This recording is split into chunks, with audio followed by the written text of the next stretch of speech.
Hey, what's going on everyone? It's Mike Esfahani here with a piano tutorial on Cotton Candy Lemonade by Blu DeTiger. Now, actually in English, Blu DeTiger means Blu the Tiger. Okay. Anyways, make sure to turn that like button blue. Oh gosh, okay, I'll stop. And be sure to subscribe, hit the bell to be notified of new tutorials. I'm sorry you gotta sit through my jokes if you want to learn these songs. Anyway, here's a little preview of how the song goes, but be sure to stick around for the whole tutorial because the keys will light up, I'll have the note names labeled, I'll give you fingering and strategies to learn it more efficiently. It goes something like this.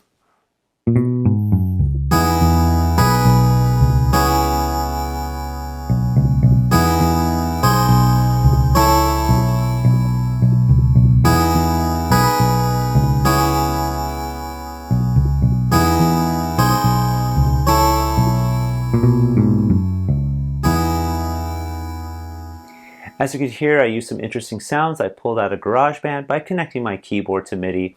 I'll show you exactly how I got those sounds at the end, but for now let's just use the piano tones to help us figure the notes out, get the rhythm right, and play it well. So there's a few chords in here that repeat over and over again. You don't have to memorize their names. I will definitely show you and tell you what they are anyway. Your first chord is called an E major 7. It's 1 on B, 2 on D sharp, 3 on E, and 5 on G sharp. And this E major 7 is in the second inversion. Again, you don't have to memorize that, but that's what that is. You're going to jump up to a G minor in the second inversion. That's 1 on D sharp, 2 on G sharp, and 4 on B, just like that. And then jump down to a C sharp minor in the third inversion. That's 1 on B, 2 on C sharp, 3 on E, and 5 on G sharp. So that was already a mouthful, so let's just kind of run through that. It's this. It's E major 7, G sharp minor, C sharp minor 7. And then the E major 7 comes back again.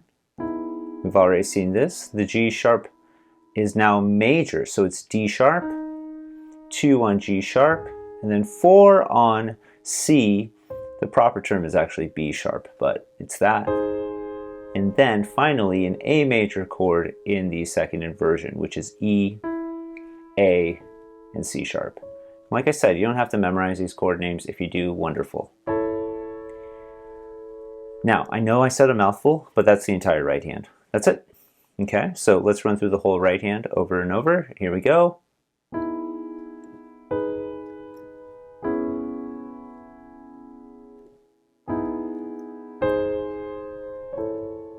Really, really cool. So I know I said over and over, not over and over, but you know what I mean. It repeats over and over again. The left hand has a really funky bass line. Basically, the left hand, you could play this in the bass line. This is the main portion of it. If you just learned this, wonderful. Take your left hand 2, you place it on this low E here, and you play twice. And then 5 on B, and then 4 on C sharp. And you could actually just keep repeating that over and over if you wanted to.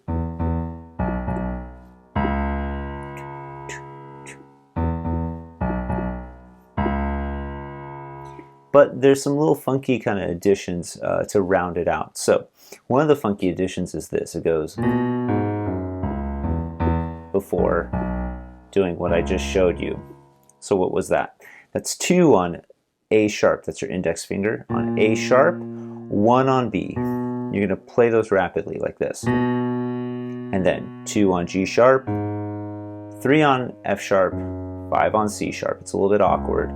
Squish your hand and the 2 E's, the 2 B's, and the C sharp.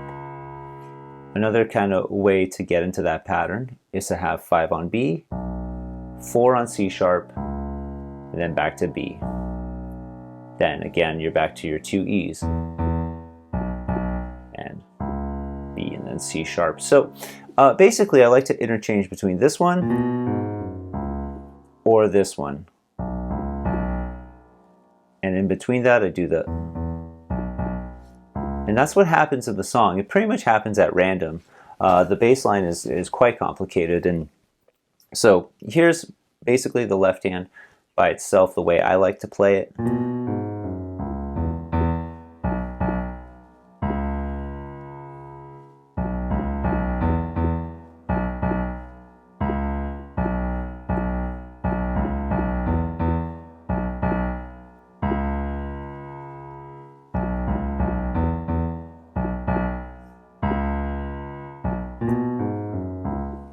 Now here's how both parts line up. So actually the song, the introduction, starts with the right hand by itself.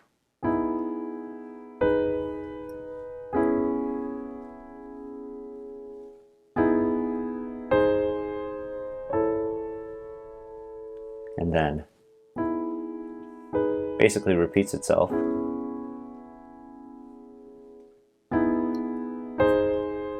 And here comes the bass.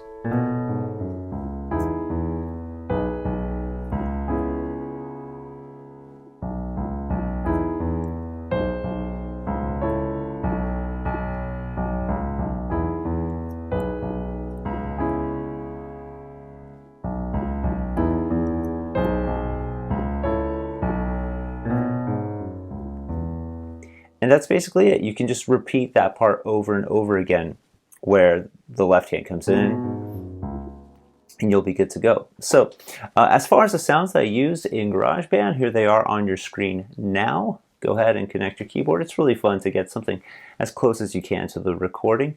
It'll sound something like this once you get those parts connected. The right hand is just basically this.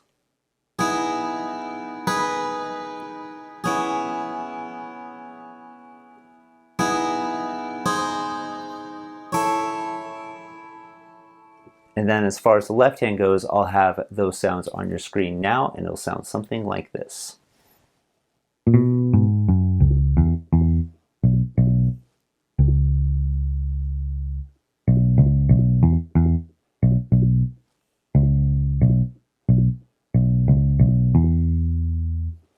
So there you have it. I hope you guys really enjoyed this tutorial. I really enjoyed teaching this song, and I'll talk to you later. Thanks.